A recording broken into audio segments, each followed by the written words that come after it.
কি হে বিভু, বলি পেলে কিছু? না, গোটা কয়েক চ্যাং পুটি। বড় মাছের বড় আকাল পড়েছে গো এই পুকুরে। তা ঠিক, আগে কত বড় বড় মাছ উঠতো, আজকাল তো দেখি কিছুই ওঠে না। আর দেখছো না, তুমি ছাড়া আর কেউ আসেও না বড় মাছ ধরতে। সে ঠিক, তবে আমি আসি নেশায়। সেই ছোটবেলা থেকেই মাছ ধরার নেশা। মাছ পাই আর নাই পাই, এ ছিপ নিয়ে আমার বসে থাকা চাই। তবে শরীর বুঝে করো সব, এই রোদে বসে থাকা। টুকটাক খাওয়ার জল সবই তো নিয়ে আসি সাথে। তাছাড়া গরম হাওয়া, শরীরে জল না কমে যায়। তা ঠিক, একটা বড় মাছ পেলেই আজকের মতো চলে যাব। বের হওয়ার সময় গিন্নিকে বড় মুখ করে বলে এসেছিলাম মশলা বেটে রাখতে। মাছ একটা পেল্লায় ধরে নিয়ে যাব, সেটা রাখতে হবে তো। এখন খালি হাতে গেলে আর মুখ দেখাতে পারবো না। তাহলে তো চিন্তার কথা, পুঁটি মাছকে তো আর তুমি বাড়ি গিয়ে পেল্লায় মাছ বলে চালাতে পারবে না। সেটাই তো ভাবছি, রোজ কিছু না কিছু একটা জুটেই যায়। আজ শুধু চ্যাং পুটি। এক কাজ করো হে বিভু, বাজার যাও, দেখো কোনো মাছওয়ালা এখনো পাও কিনা। সেটা নিয়ে গিয়ে বাড়িতে বলো যে তুমি মাছ ধরে এনেছো। সে হওয়ার নয় ভাই, আগে তো দু একবার সেটাই করেছি। একবার তো হাতে নাতে ধরা পড়ে গেলাম। ধরা পড়ে গিয়েছো কেন, কিভাবে? গোটা মাছ কিনে নিয়ে গেলাম, বেশ পাকা রুই। কত বাহাদুরি দেখালাম গিন্নির কাছে, কিন্তু যেই মাছ কাটতে বসলো অমনি ব্যাস। কেন, কি হলো? মাছের কানকোর ভেতর থেকে বের হলো এক টুকরো বরফ।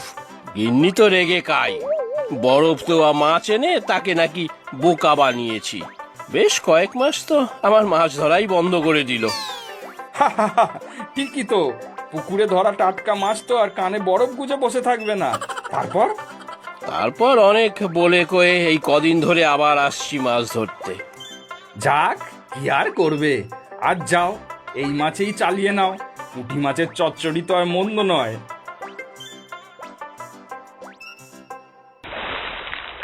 না, তাহলে উঠি আজ। যা রোদ, তাতে আর বসে থাকা যাচ্ছে না। কি গো, শুনছো?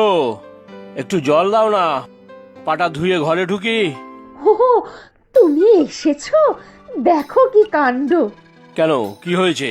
খারাপ কিছু নাকি? আরে, খারাপ হতে যাবে কোন দুঃখে?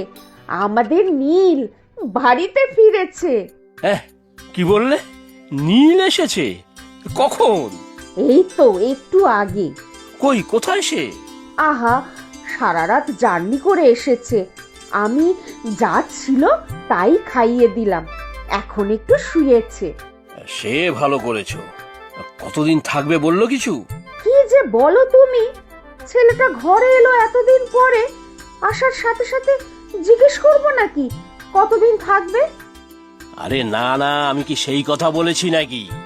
কতদিন থাকবে সেটা বুঝলে সেই হিসেবে বাজার থেকে মাছ মাংস সব কিনে আনবো।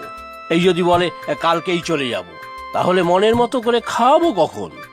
সে পরে জিজ্ঞেস করে নেব। তুমি এখন যাও ঘরে।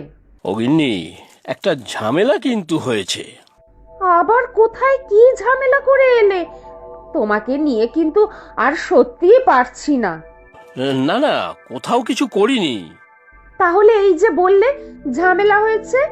সে অন্য ঝামেলা, শুনলে তুমি রাগ করবে। ওমা, কিছু বলে করনি, তাহলে খামোকা আমি রাগ করতে যাব কেন? মাছ কিন্তু কিছু পাইনি, শুধু কয়েকটা চ্যাং পুঁটি। সে তুমি কবে পাও? কেন যে শুধু শুধু রোজ ওই এদো পুকুরে গিয়ে ছিপ নিয়ে বসে থাকো, তা কে জানে।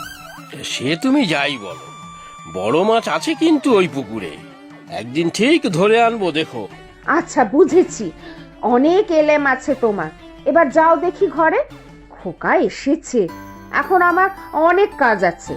ইস, এই বেলায় তো বাজারও উঠে গিয়েছে, না হলে বাজার থেকে মাছ নিয়ে আসতাম। ছেলেটা আমার মাছ খেতে কত ভালোবাসে। আচ্ছা, অনেক হয়েছে, যাও এখন। ছেলেটা আমার সত্যি মাছের পোকা, ঠিক বাবার মতো হয়েছে। কি গো, এতক্ষণে এলে স্নান করে? কি যে এত সময় ধরে পুকুরে পড়ে থাকো কে জানে। সে একটু ভালো করে পুকুরে স্নান না করলে চলে? সাঁতার কেটে এখনো পুকুরে এপার ওপার করি, বুঝলে?